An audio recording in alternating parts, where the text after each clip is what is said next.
రోమీయులకు రాసిన పత్రిక నేర్చుకోవడానికి దేవుడు మనకి ఇచ్చినటువంటి అవకాశం బట్టి ఈ స్థలానికి ఇచ్చేసినటువంటి క్రీస్తునందు ప్రతి సహోదరికి సహోదరులకి మన తెలియపరచం పేరు పేరున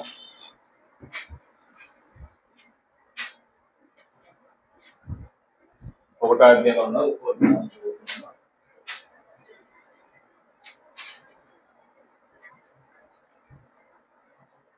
అపోస్తలుడైన పౌలు రాసిన పత్రిక ఇది కొరింథీ నుంచి లేదా కేంక్రియా నుంచి రాసినటువంటి పత్రిక మనం చూస్తాం. పౌలు ఈ పత్రిక రాసిన సమయానికి రోమపట్నం వెళ్ళలేదు. అయినప్పటికీ అక్కడ ఉన్న సంఘం ఇంచుమించుగా మన 16 అధ్యాయం చదువుతున్నప్పుడు 26 మంది పైగానే పౌలుకి పరిచయస్తులు ఉన్నారు. వారిని, వారి కుటుంబాలు, వారి ఇంట ఉన్నటువంటి సంఘాన్ని ప్రోత్సహిస్తూ కొన్ని విషయాలు ఈ పత్రికలో రాసినట్టుగా మనం చూస్తాం. ఈ పత్రిక సందర్భం విబే అనే ఒక సహోదరి రోమ్ వెళ్తున్నప్పుడు ఆమె చేర్చుకోమని చెప్పడానికి సిఫారసు పత్రిక రాసి దాంతోపాటు ఏం చేశాడు, ఈ లేఖ రాసి పంపించాడు. తర్వాత ఈ పుస్తకంలో ప్రధానమైనటువంటి సమస్య ఏంటి, రోమపత్రిక చదువుతున్నప్పుడు, రోమపత్రికే కాదు ప్రతి పత్రిక చదువుతున్నప్పుడు ఒక సమస్య ఉంటుంది. ఆ సమస్యను పట్టుకున్నప్పుడు ఆ సమస్యను బట్టి పరిష్కారం తెలియపరచడానికి పుస్తకం రాస్తారు. ఈ పుస్తకాన్ని బట్టి సమస్య ఏంటంటే రోమాపట్నంలో ఉన్నటువంటి సంఘంలో యూదులు ఉన్నారు, అన్యులు ఉన్నారు. యూదుల్లో నుంచి వచ్చినటువంటి క్రైస్తవులు ఏమో అన్యుల మీద అతిశయిస్తున్నారు. అన్యుల నుంచి వచ్చిన క్రైస్తవులు ఏమో యూదుల మీద ఏం చేస్తున్నారు, అతిశయిస్తూ ఉన్నారు.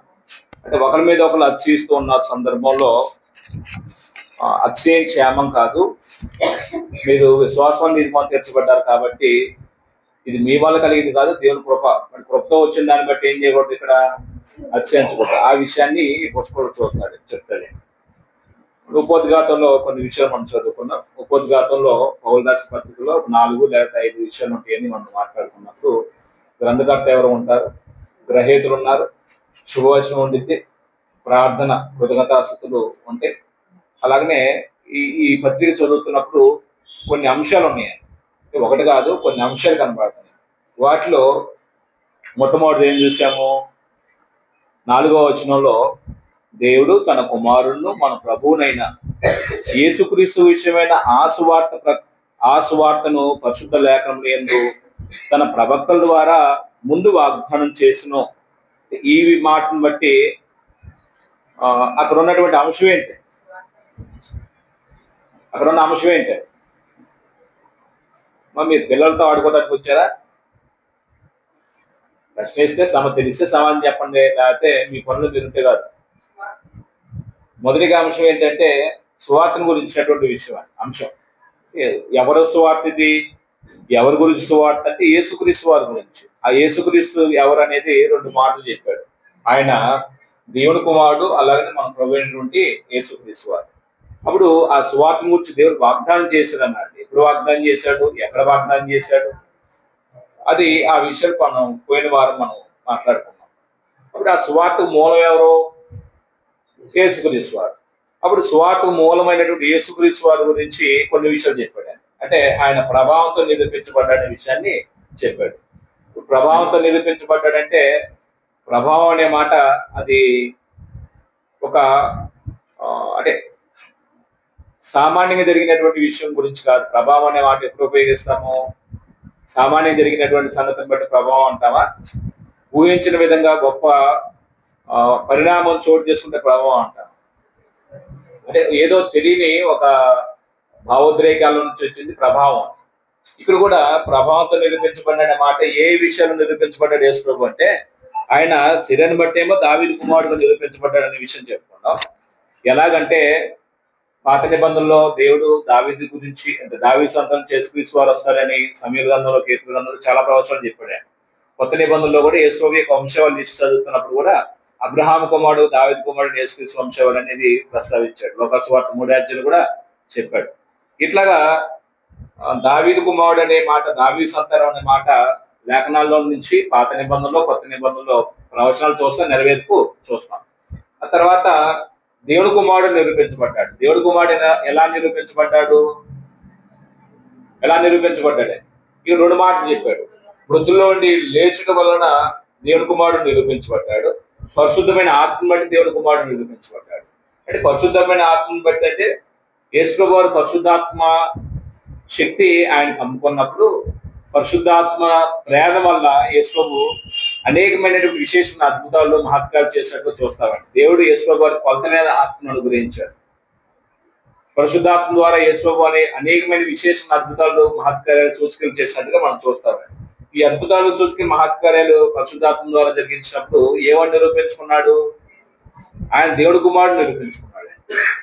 యోహాను సువార్త మనం చదువుతాం. అలాగనే మృతిలోని లేచడం వలన ఎవరి కుమారుడు నిరూపించుకున్నాడు? యేసుప్రభు వారు అంటే దేవుడి కుమారుడు నిరూపించుకున్నాడు. ఇప్పుడు నా చిన్న ప్రశ్న ఏంటంటే, మృతిలో లేచినప్పుడు దేవుడి కుమారుడు, అంత ముందే కుమారుడు. అది ఎప్పుడైతే మృతిలోని తిరిగి లేచాడో అప్పుడు యూదులందరికీ ఏమైందండి? యూదుల ప్రాబ్లం ఏంటి? యేసు క్రీస్తుగా లేకపోతే దేవుడి కుమారుడు కాదు అని నిరాకరించారు. కానీ దేవుడు సాక్ష్యం ఇచ్చాడు. అలాగనే బాప్తిస్మ ఇచ్చి యోహాను సాక్ష్యం ఇచ్చాడు, పేతురు సాక్ష్యం ఇచ్చాడు, లేకపోతే దెయ్యములు సాక్ష్యం ఇచ్చింది, శతాధిపతి సాక్ష్యం ఇచ్చాడు, సైనికాధికారి లేకపోతే సైన్యాధిపతి సాక్ష్యం ఇచ్చాడు. అనేకమైన సాక్ష్యాలు ఉన్నాయి దేవుడి కుమారుడు అంటారు. అయితే యూదులు ఏం చేస్తున్నారంటే, ఈయన వడ్లవాణి కుమారుడు కదా, మరీ కుమారుడు కదా, మన మధ్య పుట్టినటువంటి ఓ సామాన్యుడే కదా అనే విధానంలో యేసులోని ఏం చేస్తున్నారంటే, ఆయన దేవుడి కుమారుడు కాదు, మెస్సే కాదని నిరాకరిస్తున్నారండి. అప్పుడు ప్రవక్తలు చెప్పినటువంటి లేఖనాలన్నీ ఏమవుతాయి మరి? బెత్లెహేములో పుడతాడని కానీ, అంటే నజరేతులు పెరగబడతాడని కానీ, ఐగుప్తుకు వెళ్ళబడతాడు, ఐగుప్తులు ఇచ్చిన కుమారుడు పిలిచినని కానీ, ఈ మాటలన్నీ వాళ్ళు చదవలేదా? పాత నిబంధనలో చదివారు కానీ ఆ లేఖనాల్లో ఉన్న సారాంశం ఈయననే సంగతిని ఏం చెప్పలేదు, అంగీకరించలేదు. ఇప్పుడు యేసు ప్రభు పలువాళ్ళు ఏమని చెప్పుకున్నాడు? నేను యెరూషలేము వెళ్తాను, పెద్దల చేతికి చెప్పబడతాను, అక్కడ ప్రధాన యాజకులు, శాస్త్రులు, పరిసయ్యులు నన్ను చంపుతారు, 3వ దినం తిరిగి లేపబడతాను అంటే ఇలాగ చేయబడటం వల్ల వాళ్ళు ఏమని తెలుసుకుంటారు చివరికి అంటే, ఆయన దేవుడి కుమారుడు తెలుసుకుంటారండి. మీరు అపోస్తలులను చదువుతున్నప్పుడు యాజకులు కూడా కొంతమంది ఏం చేశారండి? యేసు ప్రభుని విశ్వసించారని మాట చదువుతారు. అంటే యాజకులు సామాన్యంగా లొంగేవారు కాదు, ధృవీకరించిన వారు యేసు ప్రభుని. అలాంటి యేసు ప్రభు సువార్త ప్రకటించమని అపోస్తలులకు చెప్పిన పనులు చేస్తుంటే కొంతమంది యాజకులు ఏం చేశారండి? అంగీకరించారండి.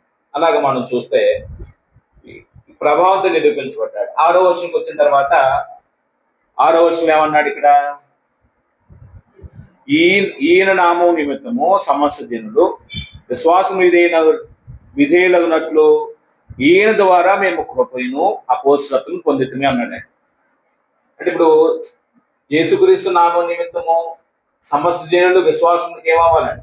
సమస్త జనులు అంటే యూదులు అని, సమస్త జనులు విశ్వాసానికి ఏమవ్వాలంటే విధేయులు అవ్వాలి. అలాగే విధేయులు అయ్యే విషయంలో యేసుక్రీస్తు వారు పౌలుకి ఏం అప్పగించాడు అంటే కృప అపోస్తలత్వం పొందాడు. ఎందుకు ఈయన కృప పొందాడు? పౌలు ఎందుకు కృప పొందాడు? ఇలాగ సువార్త ప్రకటించి యేసుప్రభు వారికి లేకపోతే యేసుప్రభు నామం పేట విశ్వాసములకు ఏం చేయబడాలి? ఇప్పుడు నేను వెళ్ళి విధేయులు చేయాలి కొంతమంది. అందుకు ఈయన కృప అపోస్తలత్వము అంటే పంపబడిన వాడు అంటారు కదా. ఈ రెండు ఎందుకు పొందాడు అంటే, కృప అనేది ఒకవేళ సువార్త ప్రకటించే భాగ్యం అయితే, అపోస్తలత్వం అనేది దేవుడిచ్చినటువంటి ఒక గుర్తింపు అయితే, ఈ గుర్తింపుతో వెళ్ళి ఏం చేస్తాడు ఆయన?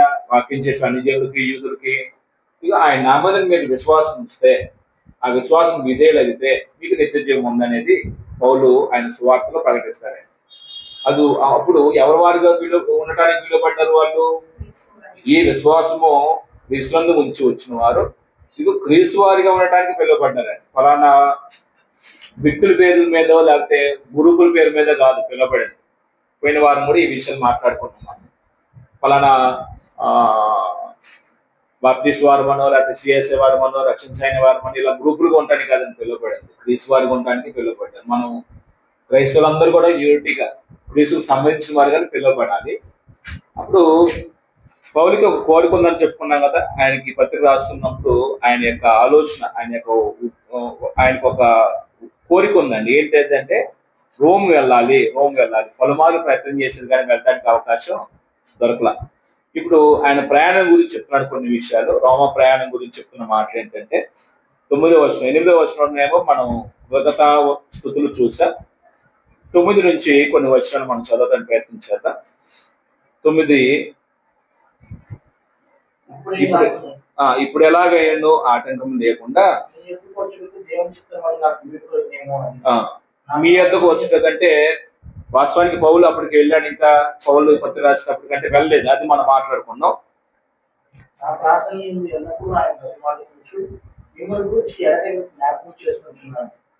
ఎందుకు ఆయన కుమారుడని స్వార్థ విషయమై నేను నా ఆత్మీయ దేవుడే నాకు సాక్షి. మీరు స్థిరపడవాలని అనగా మీకును నాకు కలిగిన విశ్వాసం చేత, అనగా మనం ఒకరి విశ్వాసం చేత ఒకరు ఆదరించబడాలని, ఆత్మ సంబంధమైన ప్రభావాన్ని ఏదైనా మీకు చూడవాలని మిగులు ఆపేక్షించున్నాను. సహోదరులారా, నేను ఇతరులైన అంచెల్లో పడం పొందినట్టు వీళ్ళు కూడా పరమేదైనా పొందవాలని అనేక పర్యాయాలు మీ ముందుకు ఉద్దేశిస్తున్నాను. కానీ ఈ వరకు ఆటంకపరచబడుతుంది. ఇది మీకు తెలియకుండా నాకు ఇష్టం లేదు. ఒక నిమిషం ఆగుదాం. రైట్. 9 నుంచి చదువుతున్నప్పుడు సబ్జెక్ట్ దేని గురించి మాట్లాడుతున్నాడు అంటే ప్రయాణం గురించి మాట్లాడుతున్నాడు. ఇప్పుడు ఎలాగైనా ఆటంకం లేకుండా మీ యొద్దకు వచ్చుటకు దేవుని చిత్తం వల్ల నాకు వీలు కలుగునేమో అని. అంటే ఇప్పుడు రోము వెళ్ళాలనేది పౌలుకున్నటువంటి ఆశ అయితే చాలా మార్లు ప్రయత్నం చేశాడు. ఇప్పటి వరకు అవకాశం దొరకలా. అంటే ఇప్పుడు ఒక ప్రాంతం వెళ్ళి వాక్యం చెప్పాలంటే ఎవరి యొక్క అనుగ్రహం ఉండాలని మనం రోమపట్నం గురించి చదువుతున్నాం. అపోస్తల కార్యంలో కూడా మీరు 16వ అధ్యాయం చదువుతున్నప్పుడు ఆసియాలో వాక్యం చెప్పకూడదని పరిశుద్ధాత్మ ఆటంకపరిచాడు. తర్వాత ముసియా దగ్గరకు వచ్చినప్పుడు వాళ్ళు బితునియాకి వెళ్ళడానికి ప్రయత్నం చేస్తారు. బితునియాకి వెళ్ళడానికి ప్రయత్నం చేసినప్పుడు యేసు యొక్క ఆత్మ వాళ్ళని ఏం చేయలేదు, వెళ్ళటానికి అనుమతించలేదు. అంటే మనం ఇక్కడే కాదు, చాలా సందర్భాల్లో వారిని పరిశుద్ధాత్మ ఏం చేస్తారంటే ఎక్కడికి వెళ్ళి వాక్యం చెప్పాలో పరిశుద్ధాత్మ ప్రేరణ వల్ల వాళ్ళు ఏం చేయబడుతూ నడిపించబడుతూ ఉంటారు. కాబట్టి దేవుడు రోమ్కి ఎందుకు అనుమతించలేదు వెళ్ళటానికి? పౌలు వెళ్తే ఇంకెక్కువ బలపడతారు కదా వాళ్ళు. పౌలు మొదటి సువార్త ప్రయాణం చేశాడు 13-14 అధ్యాయాలు. రెండో సువార్త ప్రయాణం చేశాడు 15 అధ్యాయము 40 నుంచి 18 అధ్యాయం 22 వరకు. 23 నుంచి మళ్ళీ మూడో సువార్త ప్రయాణం స్టార్ట్ చేశాడు. 20 అధ్యాయం వరకు మనం ముగింపు వరకు చూస్తాం. అంటే నా ప్రశ్న ఏంటంటే ఈ 3 సువార్త ప్రయాణాలు ఎప్పుడు కూడా రోమ్ వెళ్ళలేదు. వెళ్ళటానికి ప్రయత్నం చేసినప్పుడు కూడా అవకాశం దొరకలేదు అంటాడు, ఆటంకాలు కలిగినాయి అంటాడు. అంటే వెళ్ళనివచ్చు కదా.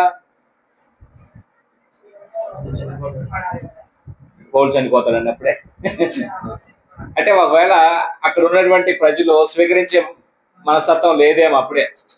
అంటే దేవుడికి ఒక ప్రణాళిక ఉండిద్దండి. దేవుడు ఎప్పుడు ఎవరికి ఏది అందించాలో అప్పుడే అందిస్తాడు. మనం అనుకున్నప్పుడు నాకు కొన్ని సంవత్సరాల ముందు తెలిస్తే బాగుండేది సత్యం అనుకుంటారు కొన్ని సందర్భాల్లో. ఏమో అప్పుడు మన దగ్గరకు వచ్చి అంగీకరించమేమో, మనం దాన్ని విశ్వసించమేమో, మనం దాన్ని నమ్మమేమో. అందుకు దేవుడు ఎవరి దగ్గరికి ఎప్పుడు ఏ వర్తమానం తీసుకురావాలో అది ఆయన సంకల్పంలో ఉంది కాబట్టి, ఆయన భవిష్యత్తు జ్ఞానాన్ని ఎరిగిన వాడు కాబట్టి ఇప్పుడు పౌల్ని ఆటంకపరిచాడు. ఇప్పుడు పౌలు యొక్క నిరీక్షణ ఏంటి? వెళ్ళట దేవుని చిత్తమో అంటే మార్గాలు ఈయనకి ఓపెన్ అయినాయా లేదా? దీన్ని బట్టి, ఈ మాటలు బట్టి ఓపెన్ అయినాయని మనం ధైర్యంగా చెప్పగలమండి. ఎందుకంటే ఇప్పుడు ఎలాగైనా ఆటంకం లేకుండా అంటున్నాడు. ఇప్పుడు ఎలాగైనా ఆటంకం లేకుండా మీ ఎద్దుకు వచ్చటకు దేవుని చిత్తం వల్ల నాకు వీలు కలుగునేమో అని. అప్పుడు అలా వీలు కలుగునేమో అని ఏం చేస్తున్నాడు పౌలు? నా ప్రార్థన యందు ఎల్లప్పుడూ ఆయన బతిమలాడుకొనుచు మిమ్మును గూర్చి ఎడతెగక జ్ఞాపకం చేసుకుంటున్నాను. అప్పుడు 10వ వచనం చివరి మాట ఏమంటున్నాడంటే, ఇప్పుడు కొన్ని సందర్భాల్లో ఇలాంటి మాటలు చెప్తున్నప్పుడు కొంతమందికి ఎలా అనిపించింది అంటే, పౌలు అంటే గెట్టిన వాళ్ళు ఉన్నారు అనుకోండి, వచ్చేవాడిలో నువ్వు అంతే చెప్తావు, నువ్వు వచ్చేవాడి కాదు, ఏం కాదు, మాటలు మాత్రం చెప్తావు అని కొంతమంది ఏం చేస్తారండి. మనమే ఒక మనిషి బ్రదరు, నేను చాలా మంది రావాలనుకున్నాను, మీరు సిక్కే ఉన్నారు, లేకపోతే కొంచెం ఇబ్బందులు ఉన్నారని తెలిసింది, మీ కొరకు ప్రార్థన చేసి మమ్మల్ని కలవడానికి చాలా ప్రయత్నం చేసింది కానీ రావడానికి అవ్వలేదు అని చెప్పినప్పుడు ఆటోమేటిక్ గా ఎదుటి వాళ్ళకి ఎలాంటి మనస్తత్వం ఏర్పడింది అంటే, కొంతమంది ఏమో ప్లెయిన్ గా ఉంటేనేమో యాక్సెప్ట్ చేస్తారండి. కొంచెం ప్లెయిన్ గా ఆలోచించలేదు అనుకోండి, నువ్వు మాటలు చెప్పేవాడివే అని కానీ, లేకపోతే నువ్వు వస్తాను కొన్నావు అని చెప్తున్నా అయిన గ్యారంటీ అని మనసులో కూడా కొన్ని సందర్భాలు అపార్థం చేసుకుంటాం. ఇప్పుడు అలా అపార్థం చేసుకునే మనుషులు ఉంటారు కాబట్టి, అలాగా కొంచెం నెగిటివ్ గా ఆలోచించే మనస్తత్వాలు కలిగిన మనుషులు ఉంటారు కాబట్టి, ఇప్పుడు పౌలు అన్నాడు ఏమంటున్నాడు అంటే, ఇందుకు ఆయన కుమారుని స్వార్థ విషయమే నేను నా ఆత్మ ఎందు సేవించిన దేవుడే నాకు సాక్షి. ఎవరు సాక్షి పెట్టినాడే? దేవుడే నాకు సాక్షి అన్నాడే. అంటే పౌలు రావడానికి ప్రయత్నం చేశాడు, అయితే ఆటంకాలు కలిగినాయి.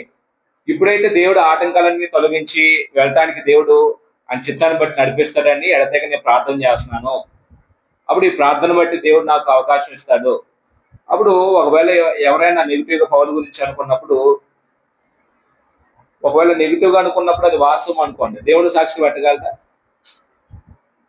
ఇప్పుడు నేను రావాలనుకున్నాను, నాకు ఆటంకాలు కలిగినాయి, ఇప్పుడు దేవుని చిత్తాన్ని బట్టి రావడానికి నాకు అవకాశం దొరుకుతుంది అని అన్నాడు అనుకోండి. ఇంతకుముందు రావడానికి ప్రయత్నం చేశానని చెప్పినప్పుడు రాకపోతే కొంతమంది నెగిటివ్ గా భావించి ఏమనుకుంటారు, అపార్థం చేసుకుంటారు. ఇప్పుడు పౌలు ఒకవేళ అది రావడానికి వెళ్ళటానికి ప్రయత్నం చేయకుండా ఇలాగా నేను రావాలనుకున్నాను అబద్ధం ఆడితే దేవుని సాక్షికి పెట్టగలదా? అది నా ప్రశ్న. దేవుని సాక్షికి పెట్టాడే. ఇప్పుడు పౌలు ఇక్కడైనా దేవుని సాక్షి పెట్టింది, ఇంకెక్కడైనా దేవుని సాక్షి పెట్టిన సందర్భాలు ఉన్నాయి. పౌలు పత్రిక చదువుతున్నప్పుడు దేవుని సాక్షిగా పెడతాడు, ఆయన మనస్సాక్షి సాక్షిగా పెడతాడు, మీరే సాక్షులు అంటాడు చాలా సందర్భాల్లో. మీరు 2 కొరింథీ పత్రిక ఒకసారి 1వ అధ్యాయంలో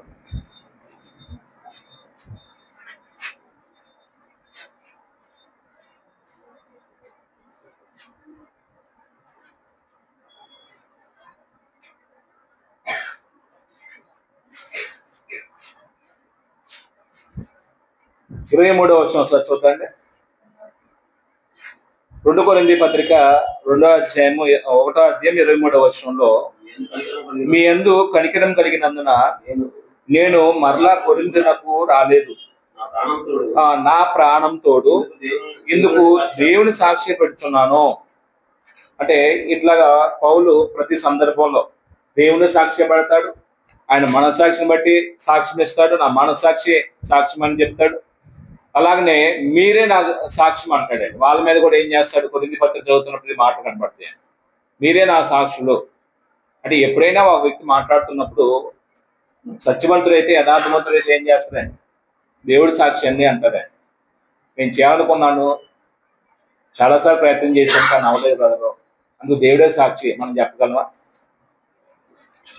అంటే మనం ప్రయత్నం చేస్తాం, కొన్ని సందర్భాల్లో ప్రయత్నం కూడా ఫెయిల్ అయిపోయిందండి. ఎవరో ఒక పని అప్పు చెప్పారని మనకి చేయండి అని చేయడానికి ప్రయత్నం చేస్తాం, కానీ పని అవ్వలేదు. అప్పుడు మనం ఏం చేస్తాము, అవ్వలేదండి అని చెప్తాం, చేసేటానికి ప్రయత్నం చేసామని. ఎదుటి నమ్మే మనస్తత్వం లేదు ప్రస్తుత రోజులు బట్టి. అప్పుడు అలాంటి సిచ్యువేషన్ లో దేవుడే సాక్షి అండి, మీరు నమ్ముతారు లేదో కానీ దేవుడే నాకు సాక్షి అని చెప్పగలమా? ప్రయత్నం చేస్తే నిజంగా ఏం చేయగలమా? మనం దేవుడే సాక్షి అని చెప్పగలమా? సత్యం చెప్పేవాడు దేవుని సాక్షిగా పెడతాడు, అబద్ధం ఆడేవాడు దేవుని సాక్షి పెట్టాడు. ఒకవేళ దేవుని సాక్షిగా పెట్టాడు నాశనం అయిపోతాడు. అంటే మనం ప్రమాణం చేద్దన్నాడు కదా యేసు ప్రభు, ఒట్టు పెట్టుకోవద్దన్నాడు కదండి. అబద్ధం ఆడి ఒట్టు పెట్టుకోవద్దు అన్నాడు. నిజం పలిగితే ఏం చేయని అవసరం లేదండి. నిజం పలికాను దేవుడితో అనకూడదు, తప్ప నిజం పలికే నేను చేశాను బ్రదరు, నేను ప్రయత్నం చేశాను దేవుడితో అనకూడదా? చేయకుండా మనం ఏ ప్రయత్నం చేయకుండా ఏ పని చేయకుండా నేను చేశాను బ్రదరు అని అబద్ధం ఆడుతూ దేవుడితో అంటే మాత్రం సర్వనాశనం అయిపోతాం. ఇక్కడ మత్తయి సువార్త 5వ అధ్యాయం పొద్దున చదువుకున్నాం కదా, 20:31-33 వర్షంలో ఏం చెప్పండి, అప్రమాణం గురించి మాట్లాడుతాం. మత్తయి సువార్త 5వ అధ్యాయం 20:33 వర్షంలో, నీవు అప్రమాణం చేయక నీ ప్రమాణమును ప్రభువునకు చెల్లింపవాలని పూర్వీకులతో చెప్పిన మాట మీరు విన్నారు కదా. అంటే అప్రమాణం అంటే ఏంటండి, అబద్ధ ప్రమాణం. చేయలేదు కానీ చేశాను చెబుతాను, అది దేవునితో అన్నా అనుకోండి నాశనం అయిపోతున్నాడు. చేశాను కానీ ఆ పని అవ్వలేదు, చేశాను కానీ నేను అవ్వలేదని అని మనం చెప్పామనుకోండి, నమ్మట్లేదని దేవుని మీద ఉంటాను అని చెప్పామనుకోండి, అప్పుడు నాశనం అవుతావా? నాశనం కావాలి. మనం యథార్థంగా చెప్పాం కాబట్టి. నమ్మలేదు కాబట్టి అతను నమ్మించే విషయంలో మన ప్రయత్నం ఏంటంటే దేవుడే సాక్ష్యాన్ని అని చెప్తాను అంతేనా. ఇంకా అది కూడా నమ్మకపోతే వదిలిపెట్టేసాడు, చేసేది ఏం లేదు. రైట్, ఇక్కడ మధ్య రోమపత్రిక వచ్చాక రోమపత్రిక వచ్చేసినప్పుడు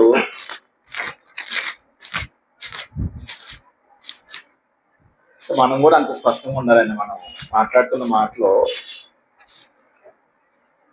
పొడి మాటలు గాలి మాటలు చెప్తే మాత్రం ఎవరు నమ్మరండి. మనం ఏది చెప్తున్నా సరే దేవుడి కుమారుడు ఎలా వ్యవహరిస్తాడో ఇంతే పర్ఫెక్ట్ గా దేవుడే సాక్షి అండి, మీరే సాక్షులు లేదా మన సాక్ష్యం, అది అలాగ అలా సాక్ష్యం ఇవ్వగలిగితే అది యథార్థత. అప్పుడు 11వ వచనంలో ఇప్పుడు పౌలు ఎందుకు రోమ్ వెళ్ళాలనుకుంటున్నాడు, ఆయన ప్లాన్ ఏంటి, అసలు రోమ్ వెళ్ళి ఏం చేయాలనుకుంటున్నాడు అంటే, రోమాపట్నం అనేది భౌగోళికంగా చూసినప్పుడు అది ఉన్నతమైనటువంటి పర్వతాల మీద కట్టబడిన పట్టణం. 7 పర్వతాల మీద లేదా 7 కొండల మీద కట్టబడిన పట్టణం అని చూస్తాం కదా. భౌగోళిక పరిస్థితులు చూసినప్పుడు అక్కడ ఉన్న కట్టడాలు కానీ భవనాలు కానీ అక్కడ ఉన్నటువంటి జన నివాసం కానీ ఉంటుందంటే చాలా లగ్జరీగా ఉంటారు. అంటే సంపన్నమైన దేశం, సంపన్నమైన వ్యక్తులు ఉంటారు కాబట్టి కట్టడాలు కూడా ఉన్నతంగా ఉంటాయి. ఇప్పుడు పౌలు సైడ్ సీటింగ్కి వెళ్ళాడు కదా ఆ ప్రాంతం, అందుకే ఎలా అనుకుంటుంది. వాస్తవానికి పౌలు తనకి దేవుడిచ్చే సమయాన్ని ఎప్పుడు కూడాను విహారయాత్రలకో సరదాగా కాస్త గడపడానికో ఎన్ని సందర్భాలు మనకు కనపడవాలి. అంటే ఎక్కడికి వెళ్ళినా ఆయన వాడికి ఏంటంటే, ఏ ప్రాంతం వెళ్ళినా ఆయన ఏ పని చేసేవాడే, పగలనక రాత్రనక, సమయం ఉందో నా సమయం ఉందో ఆయన పని అంతా ఏంటంటే స్వార్థ ప్రకటించడం. ఆ స్వార్థ ప్రకటించే విషయం నేను రుణస్థుని అంటాడండి. స్వార్థ ప్రకటించబోతే నాకు శ్రమ అంటాడండి. స్వార్థ ప్రకటించడమే ఆయన లక్ష్యంగా పెట్టుకున్నాడు. అందుకేనేమో ఆయన మాట్లాడుతూ గలతీ పత్రిక రాసినప్పుడు తల్లి గర్భనందు పడినది మొదలుకొని దేవుడు ఏం చేసాడు, ఆ పని నిమిత్తము ప్రత్యేకించాడు అంటాడు. ఈ విషయాలన్నీ కూడాను ఆయన ఒక లక్ష్యంతో పనిచేసినట్టుగా ఆయనకున్న మోటివేషన్ ఇవన్నీ చూస్తావా, ఆయన ప్రేరేపణ, ఆయన్ని ప్రేరేపించుకున్నటువంటి విషయాలు. 12వ వచనంలో 11వ వచనం చదవాలి కదా. 11వ వచనంలో మీరు స్థిరపడవాలని అంటే, ఇప్పుడు ఎందుకు పౌలు రోమ్ వెళ్ళాలనుకుంటున్నాడు? ఒకటి కారణాలు ఏంటంటే, ఎందుకు వెళ్ళాలనుకుంటున్నాడు అంటే రోమీలను స్థిరపరచడానికి. ఇది కారణాలు రాస్తాం ఎందుకు వెళ్ళాలనుకుంటున్నాడు. రోమీలను స్థిరపరచుకోడు.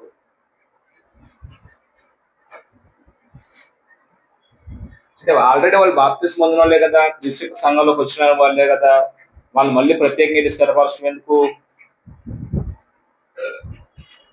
స్థిరపరచాలి?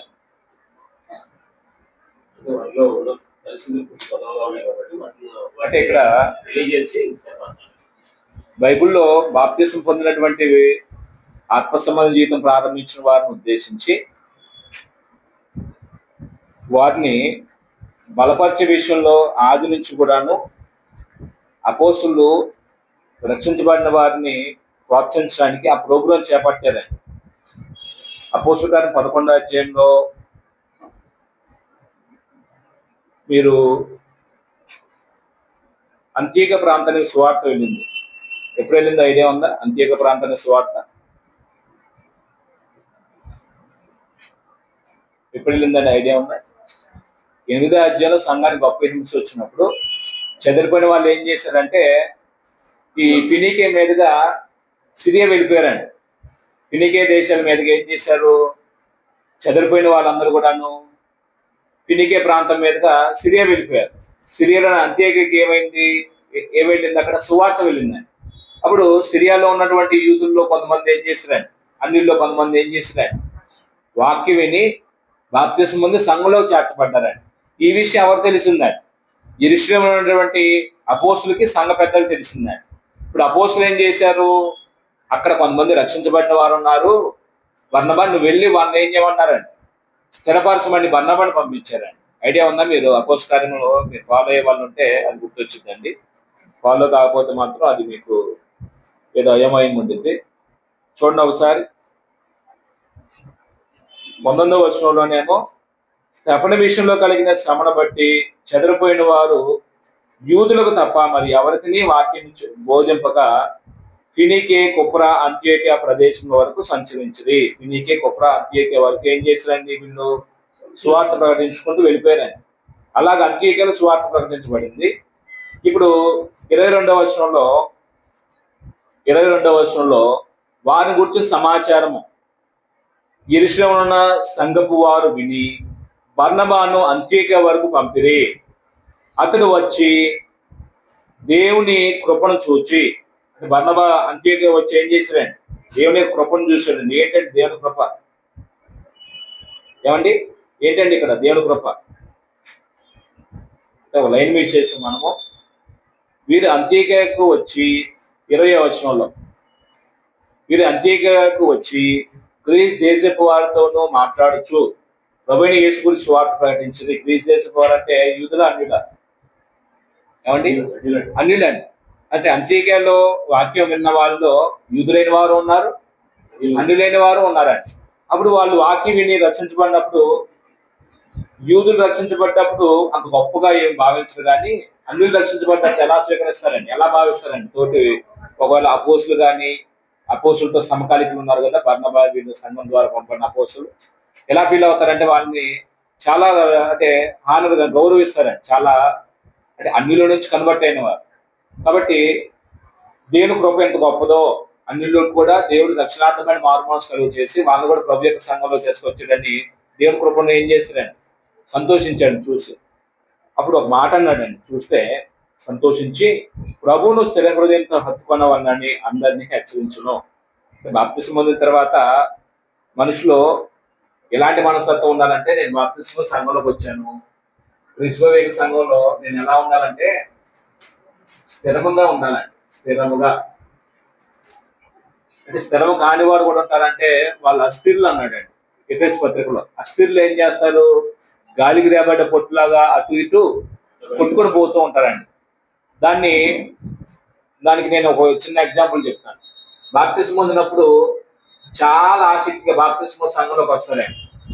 సంఘంలో ఎంత యాక్టివ్గా ఉంటారంటే, మొదటి బాప్తిస్మం పొందిన తొలి దినాల్లో ప్రతి బైబిల్ తరగతిలో పాల్గొంటారు, ప్రతి గృహ కొడుకులో పాల్గొంటారు, ప్రతి ఆదివారం క్రమం తప్పకుండా 6 గంటల కంటే ముందుగా, 10 గంటల కంటే ముందుగా, లేకపోతే సమయానికంటే ముందుగా వచ్చి ఏం చేస్తారండి? పరిచయం చక్కగా పాలువారు అవుతారండి. అలాగనే వాళ్ళతో పాటు కొత్త వారిని కూడా ఇతను బైబిల్ క్లాస్కి ఏం చేస్తారండి? తీసుకొని వస్తారండి. అంటే వారికి ఉన్నటువంటి ఆసక్తి కొంతకాలానికి ఏమైపోయింది? ఆ తీవ్రత, అలాంటి మక్కువ దేవుడి కార్యం పట్ల ఇంట్రెస్ట్ కొంతకాలానికి ఏమైపోయింది అంటే చల్లారిపోయిందండి. అంటే సన్నగిలిపోయింది. కారణం ఏంటంటే వాళ్ళకి ఎదురవుతున్నటువంటి శ్రమలు కావచ్చు, లేకపోతే ఉండవలసిన దాని మీద కాకుండా ఆసక్తి ఇంకో దాని మీద ఆసక్తి మళ్ళీపోయింది అనుకోండి. ఉండవలసిన దాని మీద ఉండదు, దైవ కార్యం మీద ఉండదు ఆసక్తి, ఇతర కార్యాల మీద ఏమైతే వాళ్ళ ఆసక్తి మళ్ళీపోయింది. అప్పుడు వాళ్ళు సంఘంలో స్థిరంగా ఉంటారు, అస్థిరంగా ఉంటారు. అస్థిరంగా ఉంటారండి. అంటే వాళ్ళ వల్ల ఇంకా సంఘం అభివృద్ధి అనేది ఉండదండి. కొంతమంది అలాగ ఉండరు. అంటే కొంతమంది ఏం చేస్తారంటే, ఈ అస్థిరులు ఏం చేస్తారు? పూర్తిగా లోకంలో కలిసిపోతారండి. అస్థిరులు కొంతకాలానికి ఏమైపోతారు? పూర్తిగా లోకంలో కలిసిపోతారు. కొంతమంది ఏమో ఊగిసలాడుతూ ఉంటారు, అటు ఇటు ఇటు అటు. కొంతమంది మూడో రకం వాళ్ళైతే, కొంతమంది మొదటిలో ఎలాగైతే వాక్యం వింటారో ఆ వాక్యాన్ని నిలకడగా అంగీకరించిన తర్వాత దాంట్లో స్థిరంగా ఉంటారు. ఆ స్థిరత్వం కాస్త ఎలాగ సంఘం యొక్క అభివృద్ధి కొరకు మేము ఉపయోగపడాలో, ఆ సంఘం యొక్క అభివృద్ధి కొరకు ఏం చేస్తారంటే వాళ్ళ యొక్క శ్రమను కానీ, వాళ్ళ సమయాన్ని కానీ, వాళ్ళ ధనాన్ని కానీ ఉపయోగిస్తూ సంఘాన్ని అంటుకట్టుకొని సంఘం యొక్క గ్రోత్ కొరకు, అభివృద్ధి కొరకు స్థిరంగా ఉంటారండి. అంటే బాప్తిస్మం పొందిన అందరూ స్థిరంగా ఉంటారని చెప్పలేమండి మనం. ఎప్పుడు ఏ వ్యక్తి జారిపోతారో తెలియదు. కొన్ని సందర్భాలు బోధ కూడా జారిపోవచ్చండి, అస్థిరంగా ఉండొచ్చండి. కొన్ని సందర్భాల్లో బాప్తిస్మం పొంది 40 సంవత్సరాల వరకు నమ్మకం ఉన్న వాళ్ళు కూడా ఆయనకి ఇవ్వాల్సినటువంటి గౌరవం, గుర్తింపు ఇవ్వలేదని, నాకు ఇంత వయసు వచ్చింది సంఘంలో, నేను 2 సంవత్సరాల నుంచి ఉన్నాను, నాకు ఇవ్వాల్సిన గౌరవం ఇవ్వలేదని అలిగేసి ఒక ఆత్మ సంబంధిగా ఆలోచించవలసిన వ్యక్తి శరీర సంబంధిగా ఆలోచించి స్థిరత్వాన్ని కోల్పోయే పరిస్థితి వచ్చింది. అంటే ఎప్పుడు ఏ వ్యక్తి ఎలా పడిపోతారో తెలియదండి. అది నేను మళ్ళా జ్ఞాపకం చేస్తే ఏంటంటే, సంఘంలో బాప్తిస్మం పొందిన తర్వాత స్థిరత్వం అనేది ఉండాలి. అందుకు అపోస్తులు ఏం చేశారు? బాప్తిస్మం పొందారు, వాళ్ళు అన్యుల నుంచి వచ్చారు కాబట్టి వాళ్ళ మీద పూర్వపు ప్రభావం ఎక్కువ ఉండిద్ది. వాళ్ళు ప్రభువును హత్తుకొని స్థిరంగా ఉండాలని హెచ్చరించమని ఏం చేశారు? హెచ్చరికపుత్రుని పంపించారండి, బర్నబాను పంపించారండి. పౌలు తన రెండో స్వార్థ ప్రయాణంలో కూడా మీరు 15వ అధ్యాయం చదువుతున్నప్పుడు ఎందుకు ఆయన రెండో స్వార్థ ప్రయాణం మొదట రచించబడిన వారు దర్శించాలనుకున్నాడు? ఎందుకు? బాప్తిస్మం ఇచ్చిన తర్వాత వాళ్ళు మళ్ళా దర్శించాలని కోరుకున్నాడు పౌలు. ఎందుకు కోరుకున్నాడండి? వాళ్ళు చూడాలని కోరుకున్నాడండి పౌలు. 36వ వచనం చూడండి, 15వ అధ్యాయం 36వ వచనంలో, ఏ పట్టణంలో ప్రభు వాక్యం ప్రచురించడమో ఆయా ప్రతి పట్టణంలో ఉన్న సహోదరి యొద్దకు తిరిగి వెళ్ళి వారు ఎలాగున్నారో చూతుమని పౌలు బర్నబాతో నేను. అంటే ఇప్పుడు వాళ్ళు ఎలాగున్నారో చూడాలంటే ఏ విషయంలో చూడడానికి పౌలుకున్న ఆపేక్ష అదండి. వాళ్ళు బాప్తిస్మం పొందారు, వాళ్ళకి వాక్యం చెప్పి మేము మళ్ళీ వాళ్ళ ప్రాంతాల మీదకి వెళ్ళలేదు, చాలా రోజులు అయిపోయింది, వాళ్ళు ఎలాగున్నారో దేవుని యొక్క సంకల్పాన్ని పూర్ణంగా నమ్మి దేవుని యొక్క చిత్తాన్ని జరిగించే విషయంలో తీవ్రంగా ఉన్నారా, దేవుని రాజ్య విషయంలో కలిసి ఏకమనసుతో ఏకభావంతో పనిచేస్తున్నారా, విశ్వాసం నుంచి తొలిగిపోయి పరిస్థితి వస్తుందా, స్థిరంగా ఉన్నారా? ఇవన్నీ పౌలుకి ఒక వేదన అండి. మనం ఏ పత్రిక చదువుతున్నప్పుడు చెప్పుకున్నామండి, దశలోని పత్రిక చదువుకున్నాం. దశలోని పత్రిక చెప్పుకున్నప్పుడు కూడా ఈ విషయం చెప్పుకున్నామండి. 39వ వచనంలో లేకపోతే 40వ వచనంలో 40-41 పౌలు శీలను ఏర్పరచుకొని రెండో స్వార్థ ప్రయాణం స్టార్ట్ అయ్యారు. సహోదరు చేత ప్రభు కృపకు అప్పగించబడిన వారి బయలుదేరి సంఘములను స్థిరపరచు. సంఘాలను ఏం చేస్తాడు పౌలు? అంటే వాళ్ళు దేవుని యొక్క సంకల్పం నమ్మి సంఘంలోకి వచ్చారు. సంకల్పం నుంచి వాళ్ళు ఏమవ్వకూడదు, తొలగిపోకూడదు, స్థిరంగా ఉండాలి. అప్పుడు దేవుని రాజ్య నిమిత్తము కొన్ని సందర్భాల్లో నిందలో, ఉపద్రవాలు, శ్రమలు, ఆటంకాలు ఎదురవుతాయి. అలాంటి ప్రతికూల పరిస్థితులు కూడా వాళ్ళు ఎలా బ్రతకాలండి? విశ్వాసంలో స్థిరంగా మరణ వరకు నమ్మకంగా బ్రతకాలి. అది పౌలు వాక్యం చెప్పి కన్వర్ట్ చేసిన వాళ్ళు గాలికి వదిలిపెట్టలేదండి. తల్లి బిడ్డల కానీ రోడ్డును వదిలిపెట్టేసింది అనుకోండి, పిల్ల బ్రతికిద్దండి. ఆ కుక్కలో లేకపోతే పక్షులో చేంజ్ చేస్తారు, బిడ్డని పొడిచి తినేస్తే చంపేస్తాయి అని. అలాగనే బాప్తిస్మం పొందిన తర్వాత ఒక వ్యక్తి స్థిరంగా ఉండే విషయంలో ఆ సహోదరుడు ఎవరైతే కన్వర్ట్ చేస్తారో ఆ సహోదరుడు ఏం చేయాలంటే వాళ్ళని వాక్యంలో పెంచి పోషించాలండి. ఇప్పుడు వాక్యంలో పెంచి పోషించడానికి సువార్థికి ప్రయాసపడుతున్న సువార్థికి యొక్క బాధను అర్థం చేసుకుని కాస్త వాక్యం విని బ్రతకాలనే తీవ్రత లేకపోతే ఏం చేయాలి మరి? ఇప్పుడు తల్లి బిడ్డకి పాలు ఇచ్చే విషయంలో అంటే ఎన్నో రక్తపు బొట్లు కలిస్తేనే పాలు చుక్క తయారైంది అంటే, అది నాకు తెలియదు, సైంటిఫిక్ గా చెప్తారు. మరి అది ఎంతవరకు వాస్తవం నేను ఎప్పుడు రీసెర్చ్ చేసినది కాదు, స్టడీ చేసినది కాదు. కొన్ని రక్తపు చుక్కలు కలిస్తే అది పాల బొట్టుగా ఉత్పత్తి అయింది అంటే. మరి ఎంతో కొంత తన శక్తిని కోల్పోతుంది అది బిడ్డకి పాలు ఇచ్చేటారు. ఆ కోల్పోతూ కూడా బిడ్డకి పాలు ఇవ్వడానికి ప్రయత్నం చేసి బిడ్డ పాలు లేకపోతుంటే తల్లికి సంతోషమా వేసిద్దా, ఆనందం వేసిద్దా? నా ఆరోగ్యం నాకు క్షేమంగా ఉండేది అనుకునేద్దా? నాదే ఇస్తా. అంటే మనుషులు కఠినంగా ఉంటున్నారండి. ఎందుకో బైబిల్ చదివామంటే ఆహా అంటున్నారే, భోజనం చేసామంటే మాత్రం 3 సార్లు అంటున్నారు. అంటే శరీరానికి మాత్రం టైం టు టైం భోజనం పెడుతున్నాం, ఆత్మ మాత్రం కాస్త వాకింగ్ చదువుకోవడానికి మాత్రం టైం లేదంటున్నాం. ఇప్పుడు నాకు అనిపించింది, టైం ఇచ్చింది ఎవరు? దేవుడు. నాకు టైం లేదంటే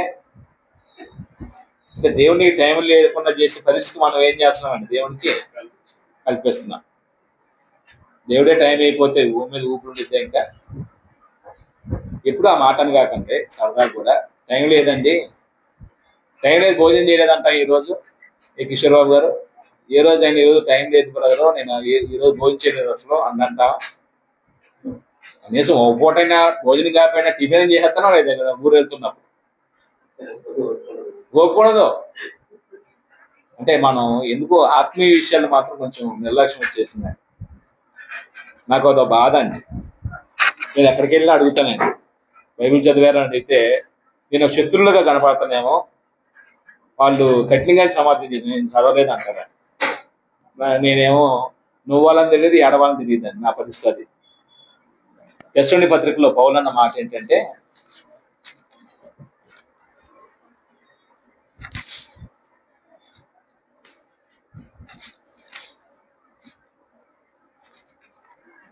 ఇప్పుడు వద్దులేండి, మనకి పత్రిక కవర్ చేయాలి. అపోస్తలానికి వచ్చారు, రోమ పత్రిక వచ్చారు. ఇప్పుడు రోమిలు స్థిరపడాలని పౌలు అక్కడికి వెళ్ళాలనుకుంటున్నాడు అండి. పౌలు వెళ్ళాడు అనుకోండి, పౌలు వాళ్ళతో కలుస్తాడు ముఖాముఖిగా. వాళ్ళు ఏం చేయగలరండి? వాళ్ళు కొంచెం హెచ్చరించగలరు, వాళ్ళు ప్రోత్సహించగలరు. కొంచెం ప్రోత్సహించి బలంగా ఉండాలి సహోదరులారా, మన విశ్వాసంలో స్థిరంగా ఉండాలి. ఇప్పుడు అక్కడ ప్రాబ్లం ఏంటంటే, ఒకవేళ ఒకరి మీద ఒకరు అతిశయిస్తూ ఉన్నారు. అతిశయం వల్ల మనుషుల మధ్య ఏమొచ్చిందంటే సమాధానం కోల్పోయి వ్యతిరేక భావాలు వస్తాయి. ఇప్పుడు స్థిరత్వం ఏముంటుంటే సంఘం అక్కడ విచ్ఛిన్నం అయిపోయింది. ఈ అతిశయం వల్ల విచ్ఛిన్నం అయిద్దండి, అంటే స్థిరత్వం ఉండదండి. కాబట్టి పౌలు ఏం చేయాలనుకుంటున్నాడు? వాళ్ళని స్థిరపరచాలి. రెండో కారణం ఏంటంటే, అక్కడే చెప్తున్నాడు తర్వాత మాట, ఇక్కడ స్థిరపరచబడిన అనే మాట కొనసాగింపుకి ఇంకో మాట చెప్తున్నాడు. స్థిరపరచబడిన అనగా మీకును నాకును కలిగి ఉన్న విశ్వాసం చేత. అంటే ఇప్పుడు వాక్యం చెప్పిన పౌలు, వాక్యం చెప్పే బోధకుడు, వినిన వారు విశ్వసించి సంఘంలోకి వచ్చిన వారు. ఇప్పుడు ఇద్దరు విశ్వాసం ఒకటిగా ఉందా, వేరువేరుగా ఉందా? ఏమండి, ఇద్దరు విశ్వాసం ఒకటిగా ఉందా, వేరువేరుగా ఉందా? మీకును నాకును కలిగి ఉన్న విశ్వాసం చేత. అంటే ఒకే విశ్వాసం కలిగి ఉన్నారా, వేరువేరు విశ్వాసం కలిగి ఉన్నారు? ఒకే విశ్వాసం కలిగి ఉన్నారు. మీకును నాకును కలిగి ఉన్న విశ్వాసం చేత అనగా మనము ఒకరి విశ్వాసం చేత ఒకరము ఆదరణ పొందవలనని మాట చాలా ప్రాముఖ్యమైన మాట. అంటే ఇప్పుడు రోమాపట్నం సంఘం, పౌలు ఒకరి విశ్వాసం చేత ఒకరు ఏం చేయబడాలండి? ఆదరణ పొందాలి. రెండో పాయింట్, పౌలు వెళ్ళటం వల్ల అక్కడ జరిగే మేలు ఏంటంటే, ఎందుకు వెళ్ళాలనుకుంటాడంటే, ఒకరి విశ్వాసం చేత మరొకరు ఆదరణ పొందవలనని.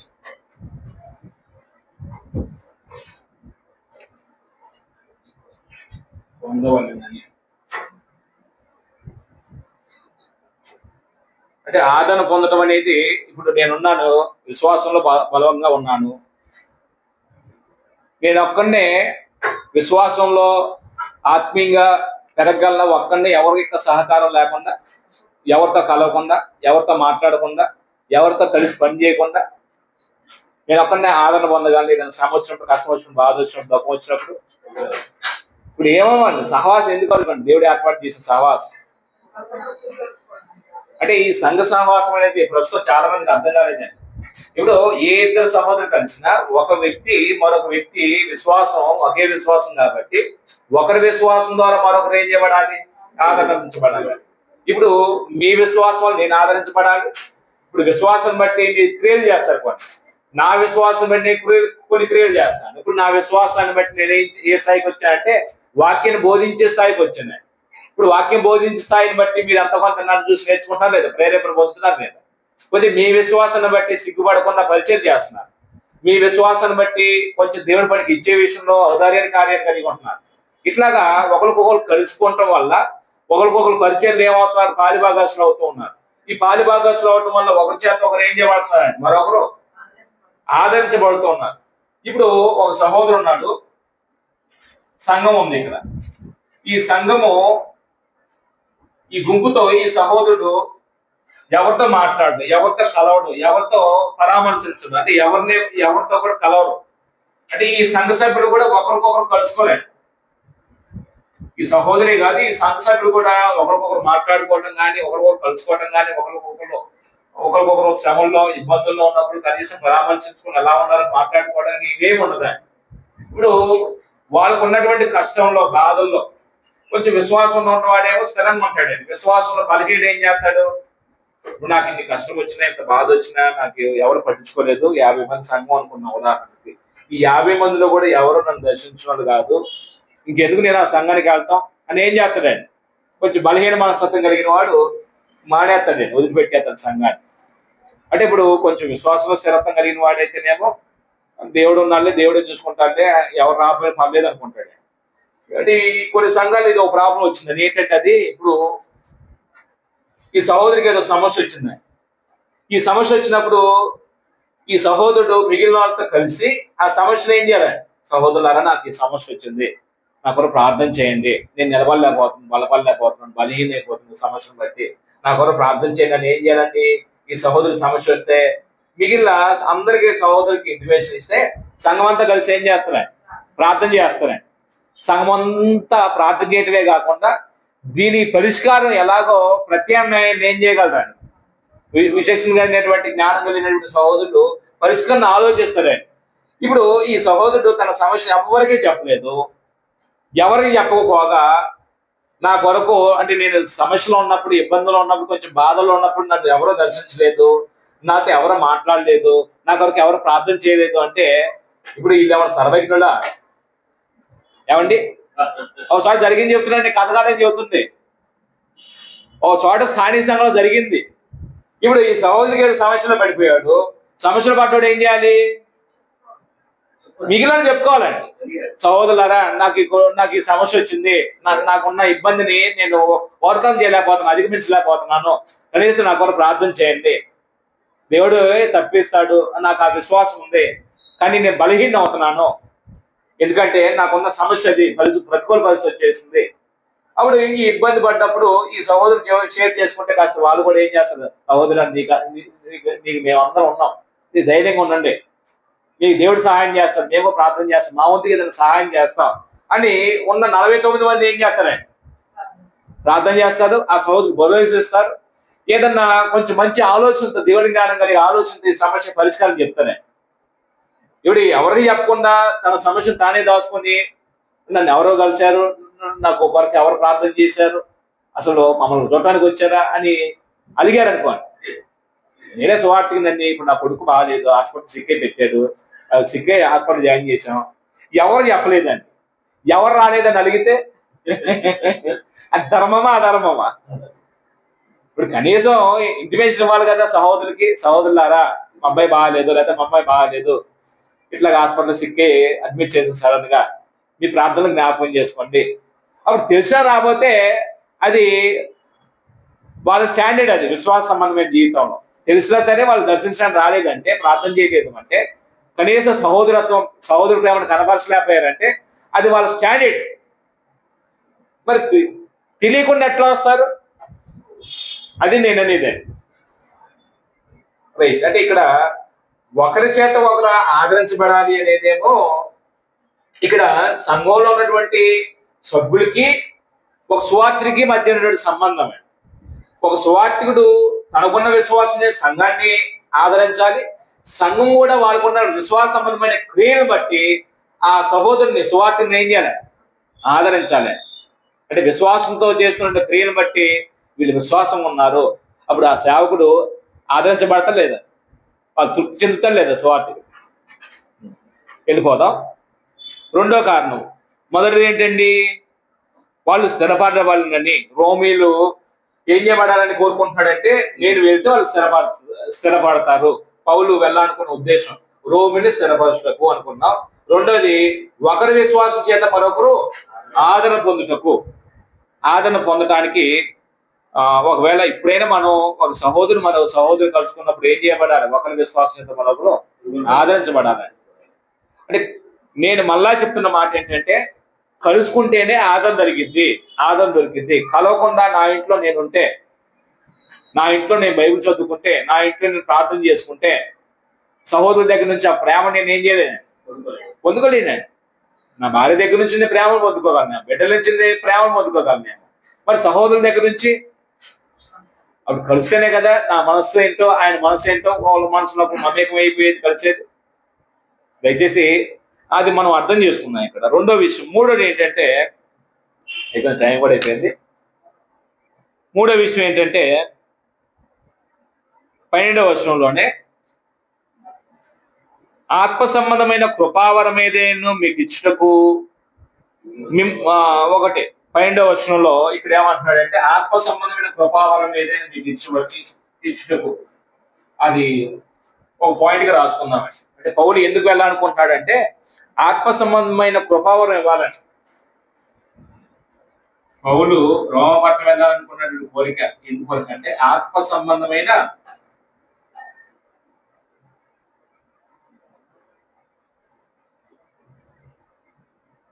కృపావరం మీకు ఇవ్వాలని.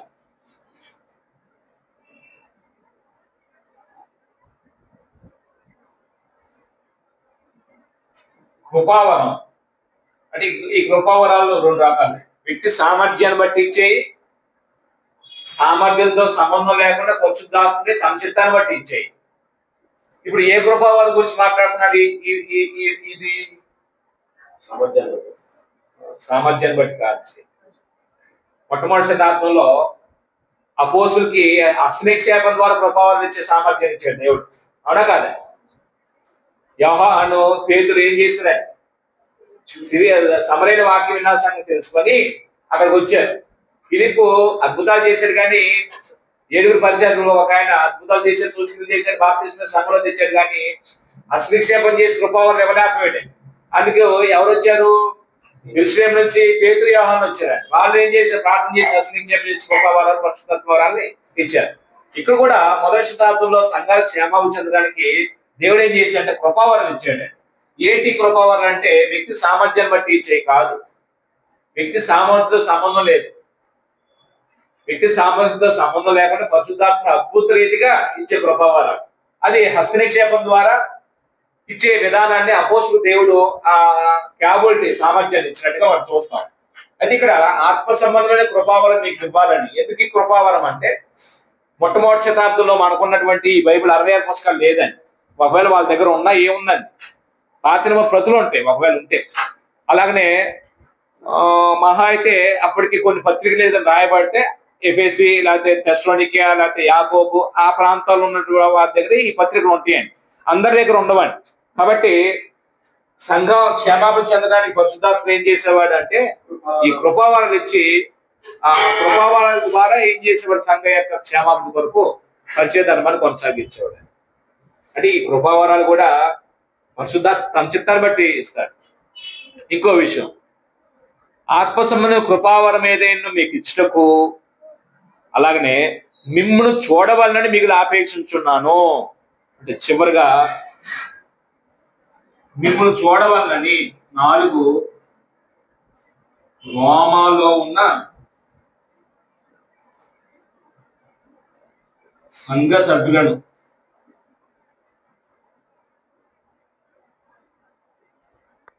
చూడవాలని ఈ 4 కారణాలు.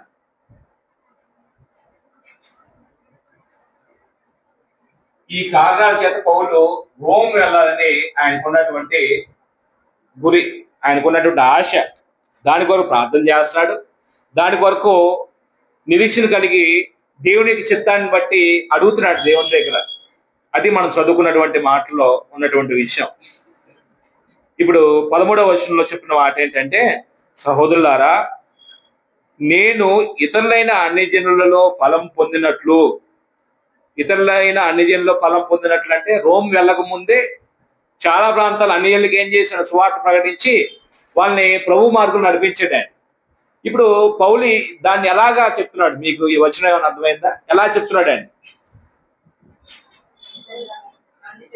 సహోదరులారా, నేను ఇతరులైన అన్ని జనుల్లో ఫలం పొందినట్లు అంటున్నాడు. అంటే ఏ ఫలం పొందాడు? అమ్మా, ఆత్మసమ ఫలం అంతేనండి. అంటే ఇప్పుడు పౌలు ఎలాగ భావించున్నాడంటే, నేను మీకు వాక్యం చెప్పాను, మీరు ఆ సువార్తను విని విశ్వసించి రక్షించబడితే నేనేం చేయమన్నట్టు? ఫలించినట్లు. నేను వాక్యం చెప్పాను, మీరు రక్షించబడలేదు అనుకోండి, అన్ని రక్షించబడలేదు అనుకోండి, పౌలు ఫలించినట్ట అండి. ఒక టీచర్ చూసుకోండి, ఒక 50 మంది విద్యార్థులు ఉంటే 50 మంది పాస్ అవ్వాలని ఏం చేస్తారండి? పాపం అందరినీ ప్రోత్సహిస్తారండి. అన్ని స్థాయిల్లో వాళ్ళకి అర్థం కావడానికి పాఠం చెప్తున్నాయి. అప్పుడు అందరు పాస్ అయ్యారు అనుకోండి, అప్పుడు ఆ టీచరు దాన్ని ఏమంటారంటే, టీచర్కి బాగా అచ్చయం అంటే నేను నా విద్యార్థులందరినీ పాస్ చేశాను. ఇప్పుడు ఒక విద్యార్థి పాస్ అయినప్పుడు ఆ విద్యార్థి సంతోషిస్తాడు లేదో కానీ టీచర్ మాత్రం ఏం చేస్తాడే? ఎంత సంతోషిస్తాడండి అంటే చాలా ప్రౌడ్గా ఫీల్ అవుతాడే. నేను సాధించాను అనుకుంటాడే, నేను గెలిచాను అనుకుంటాడే.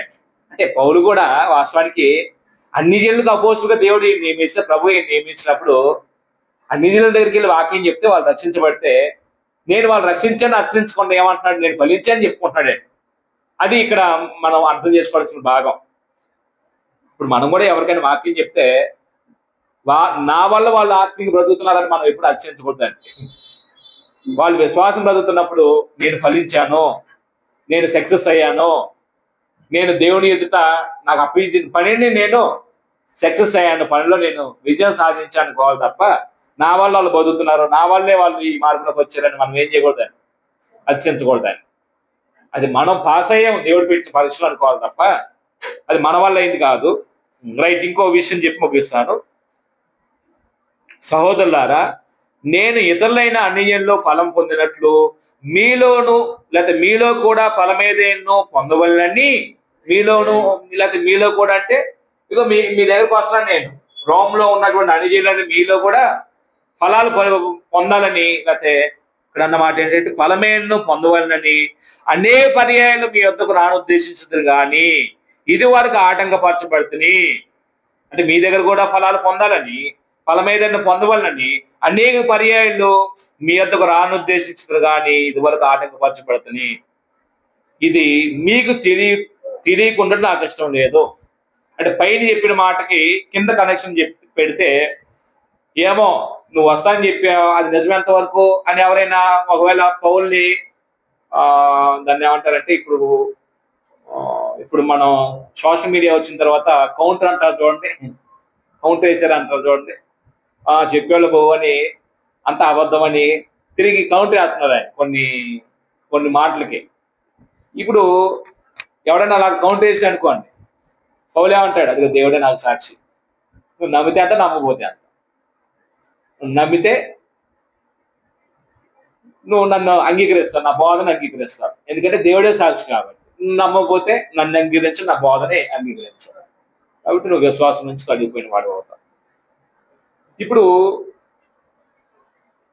14 నుంచి ఆయన యొక్క అంటే రోమ్ వెళ్ళాలనే ఉద్దేశాన్ని చెప్పిన తర్వాత ఇప్పుడు సువార్త విషయంలో ఆయనకు ఉన్నటువంటి మనస్తత్వం ఏంటో మనకి పేరాలు చదివితే అర్థమవుతాయి. ఏంటంటే పౌలుకున్నటువంటి ఆ తీవ్రత, ఆయనకున్నటువంటి ఆ జీల్ ఏంటండి సువార్త విషయంలో. నేను రుణస్తుని అన్నాడు సువార్త ప్రకటించే విషయంలో. నేను సిగ్గుపడేవాడిని కాను అన్నాడు. ఎందుకు సిగ్గుపడటం కారణం ఏంటంటే అది రక్షించే శక్తి కలిగింది కాబట్టి నేను సిగ్గుపడను. శక్తి లేనిది నేను ప్రకటిస్తే సిగ్గుపడాల్సి వచ్చింది. శక్తి లేనిది కాదు, అది రక్షించే శక్తి కలిగింది కాబట్టి ఆ విషయం చెప్పి చివరిగా ఎందుకనైనా ముగింపుగా ఈ పత్రిక యొక్క చర్చనీయాంశం చెప్పేసి 1వ అధ్యాయంలో మొదటి భాగాన్ని ఉపోద్ఘాతాన్ని ముగించాడు ఆయన. ప్రభు చిత్తం అయితే ఇది మనం వచ్చే వారం చదువుకున్న 14 నుంచి 17 వరకు నేను క్లోజ్ చేస్తానండి. 8:30 అయిపోయింది. నా చిన్న విన్నపం ఏంటంటే, మనకి 7:30 అనుకుంటే 7:30కి వచ్చేయండి, 8:30 అనుకుంటే 8:30కి వచ్చేయండి, 8 అనుకుంటే 8కి వచ్చేయండి. ఎందుకంటే మనం 1 గంట క్లాస్కి పావు గంట అర్ధగంట ఆగి వచ్చామనుకోండి, చెప్పే వాళ్ళకి మనసు రాదు, రెండోది మీరు ఇంట్రెస్ట్గా విన్నట్టుగా ఆ ఫీల్ కలగదండి. అది కొంచెం అర్థం చేసుకోండి. ఇబ్బంది లేదు, కుదరట్లేదు బ్రదర్ క్లాస్ ఆపేయండి ఆపేద్దాం, ఎందుకు ఇబ్బంది. మీరు వచ్చేవాళ్ళు కాబట్టి రెగ్యులర్గా ఇదేదో సమయం ఏదో 8:30కి 7:30కి 7:30 8:30కి 8:30కి ఒక టైం అనుకుంటే మాత్రం ఆ టైంకి మనం ఏం చేయాలి, మస్ట్ షుడ్గా జాయిన్ అవ్వటం ధర్మం. నేను ఎదురు చూడాల్సి వస్తున్నాను ప్రతి వారం, అది ధర్మం కాదు. అది సంఘం యొక్క మర్యాద కాదండి, అది నేను మరీ చెప్తున్నాను. మీ అందరికీ ప్రభునామమున వందనాలు తెలియపరుస్తూ సోదరులు కిషోర్ బాబు గారు ముగింపు ప్రార్థన చేసి ముగిస్తారు.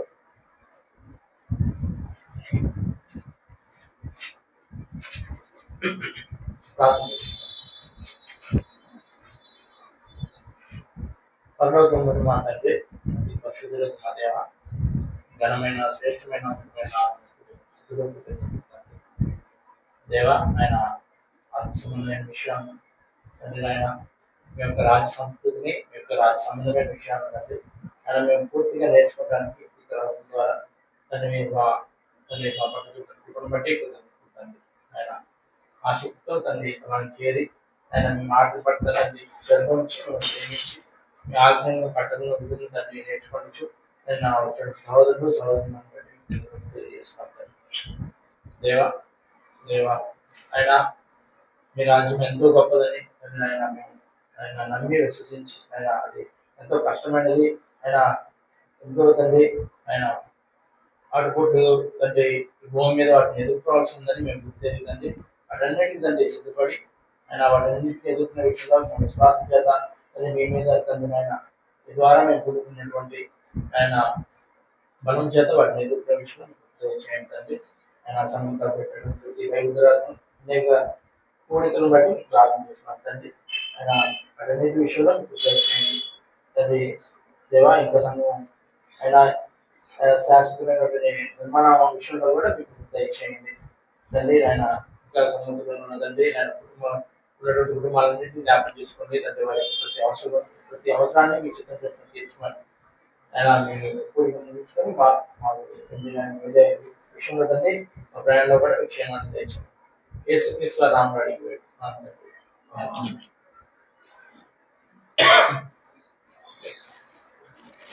అందరికి వందనాలు. ప్రార్థన చేసుకుందాం. ముగ్గురు ప్రార్థన చేసుకుందాం.